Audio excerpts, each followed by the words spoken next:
Hello and welcome to another exciting episode of What, Where, When, the quiz show based on the Russian original, where our team of clever people have to solve lateral thinking questions, some of which have been sent in by the audience. Today we have Lewis Murphy. Hello, Lewis. Hello. Dan Peake. Hello, Dan. Hello, how are you? I'm all right, thank you. And here's Nick Gates. Hello there. Nice to have you all with us. So the rules are very simple. I have with me a roulette wheel of 13 questions. You have 1 minute to solve each of them. And the first to get 7 correct wins if it's the team. And if you don't get them right, that counts as 1 to the audience. And if you miss 7 questions, then the audience wins. There is a slight change to the rules if you listened last time, which is that if the team know the answer straight away, they can claim answer as soon as I've stopped reading out the question. Tell me what the answer is, and if they're correct, they can take that 1 minute and use it as a bonus minute in a question that they're struggling with elsewhere. That's all it is to it. I'm going to make Dan the team captain for today's episode. Go on, Dan. Pressure, Dan. Good luck all.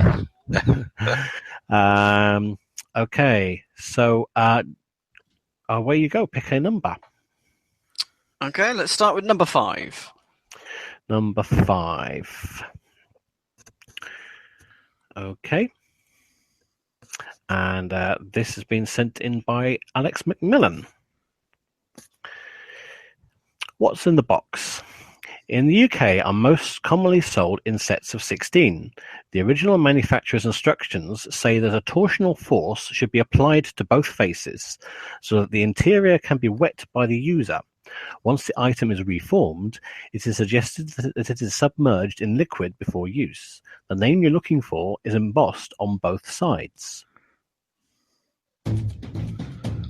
Right, so torsion is that the one where you put things together and you slide them up and down. It's a sliding. I thought it was some form twisting. of twist, I thought. Yes, so it's Yeah, something that's twisted. Yeah. Something should be applied to both faces. What do you unscrew from both sides? So it's not like a bottle cap, and you wouldn't buy them in sets of 16. No. I think I have an inkling it might be a biscuit and it might be an Oreo. Because Oreos, you twist them. Yes. Oh, you yes. You lick it and you dunk it. Well done. Yeah, I think that actually really well fits the description there. So It goes in milk. And it's Yeah. embossed on both sides. I believe like so. this answer. I think that's pretty good. Just trying to think what else it could be. I can't think what else is sold in sets of 16. Oh, it fits in. Yeah. All right, Dan, what's your answer? We're going to go with Oreo biscuits. Correct. Yeah. Well done, Nick. Well done. That seemed to come out of nowhere, Nick. Well, I was thinking about it. I was reading words, and I figured it was a bit where it gets submerged in liquid before use, which sort of gave it away for me a little bit. Right, you are. Good. Well, it's a correct answer. So it's 1 point to you. Choose another one. Go for it, Nick. 8. Number 8. Okay, here we go. Why do Americans count the number of chirps a cricket makes in 15 seconds and then add 40? Is this something like the way you calculate heart rate for humans? Is that you count 15-second pulse, then you multiply it by 4? That counts as a minute. Are cricket heart rates faster? And is a cricket heartbeat the same as the amount of time? Hang on, no.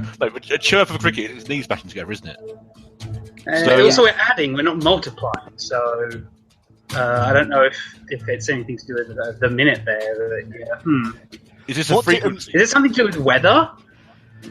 What would it be to do with the weather, though? And why is it Americans? What do the Americans do? In terms of weather, the Americans use Fahrenheit and we use Celsius. So that would make sense maybe in terms of temperature. Do they change in terms of why? That's quite interesting. I wonder if that's correct. but it's the only thing that Americans do different in terms of weather. And crickets are outside. Time up. All right, Dan. Yeah, it's up to you to choose an answer. What are you going to go for? Going to choose to tell the temperature and hope that it's in Fahrenheit or something. Correct. Oh, wow. Yep, that's exactly right. The hotter it gets, the faster the chirp is. And as you say, it'll give you a figure somewhere, somewhere between, say, 40 and 100.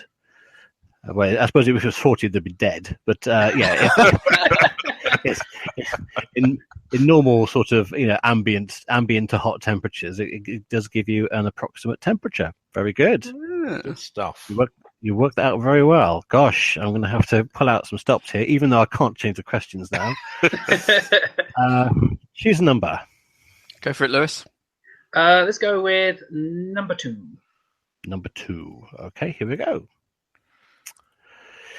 Since it began in 1829, there has only been one dead heat in the history of the world-famous Oxford and Cambridge boat race, namely in 1877.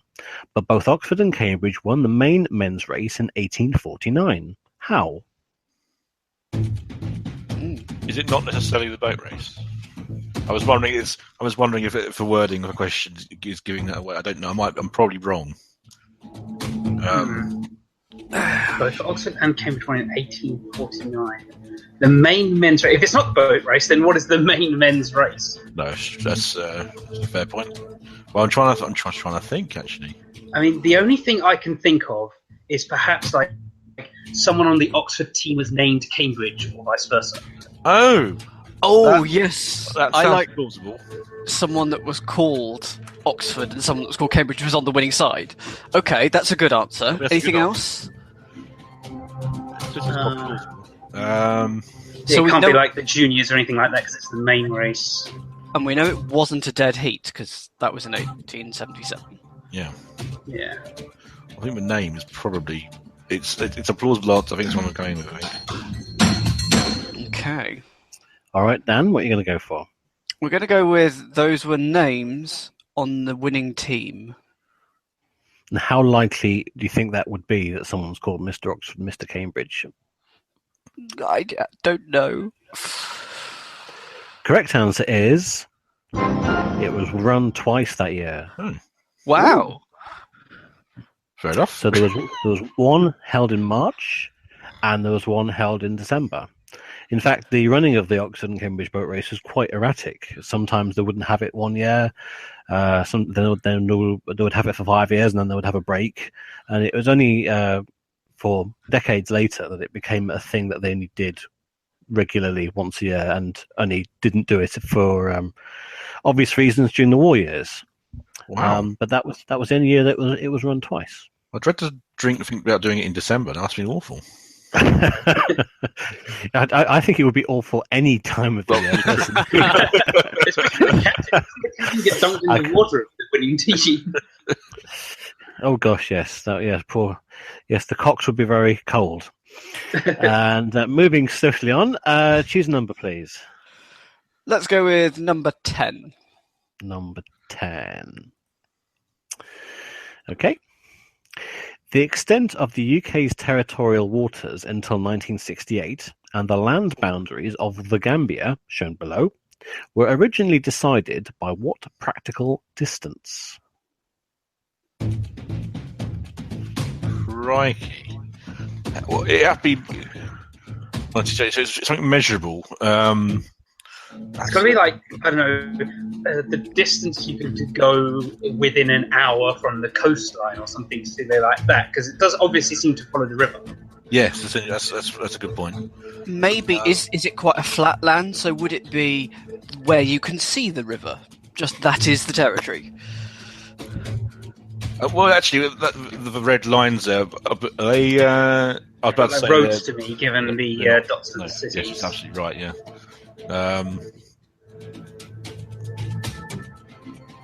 Wow. But there are square boundaries in it as well, though. Yeah. Yeah. So what practical distance it wouldn't? Oh gosh. Not can fire, but it's 1968. It would be old school, wouldn't it? Right. Okay, Dan, what's your answer? As a team, we don't know this. So Mhm. I'm just going to go with the River Gambia can be seen. Should have listened to Nick. Oh, really? Oh, wow. Yeah. I didn't think that'd be. I think it would be too late for that sort of thing. But wow. Well, no. Originally, it was set as the maximum range of a cannonball, which is 3 miles. Yeah. And then in 1968, it became extended to 12 miles, just because people started overfishing and stuff like that, and that's led on to the Cold War with Iceland and so on. So and obviously you got the thing about the river. It mainly follows the river, and for the most part, there is evidence. Some people say it's not true, but there is evidence to suggest that what happened was the British sailed down the river and fired cannonballs as far as they possibly could, and then they joined that up, and that was the sort of the first boundary. And then later on, they did it more practically with proper surveying equipment and stuff like that. But that's the story. Wow. Oh, what a shame! I thought you were going to get there on that one. Well, I don't think I was really very confident. I think I got it last minute, really. So. Yeah, never mind. 2-2 keeps it exciting. Ooh. Choose a number. Me? 12. Yep. 12. Okay. Number 12 is the speed round. Oh, dear. So you're going to get 3 questions, and I'm going to be a bit tougher on you this time, because I'm going to stick to the Russian rules, which say that you have to get all 3 correct. Right. Within 60 seconds. Okay. And they're all 3 related questions. So here you go. What related items are known as un trombone in French, Papiervampir in Afrikaans, and Kugelschreiber in German? I got a trombone into paperclip. So Okay. A paper paper vampire with vampire, stapler? probably because it bites through paper. Yeah. Now, Schreiber means right, but what's a Kugelschreiber? Google was is it? ball, wasn't it? Google was ball. Okay, Is it? so So a ballpoint pen, I guess, if it's ball writing. Ball writing. The biro. That'd be my. I'll be working out like that. what was number 1? Paperclip. No, I know. It does. That That looks sort like of a looks trombone. like a trombone. Yeah. Yeah. Okay. I think paper vampire. I think work as a staple. I think that's pretty logical. 2 fangs in the paper. Yeah. Yep. And Kugelschreiber. I think if I'm sure Cougar was ball. I'm sure it comes up every week on the Schlagden Star. I always say it. It does feel right. Yeah. So ball writer. That's probably biro. Ballpoint pen. All right, Dan, what's your answers? We're going to go with paperclip for number 1, a Mhm. stapler for number 2, Mm-hmm. and a ballpoint pen for number 3. Spot on. Yay. Have you heard of the trombone one before, Nick? Yes. In the back of my mind Okay. somewhere, I was aware it was a paperclip. Yeah. Mm-hmm. Very good. I Yep, love the absolutely. idea of a paper vampire. Yeah. Yeah, it's a nice word, isn't it? Yeah. All right. It's mainly Dutch as well. So do they call them in Dutch as well, in Holland as well, or? Not that I could find, no. Oh, fair enough. Right, that's 1 to you. 3-2. Another number, please.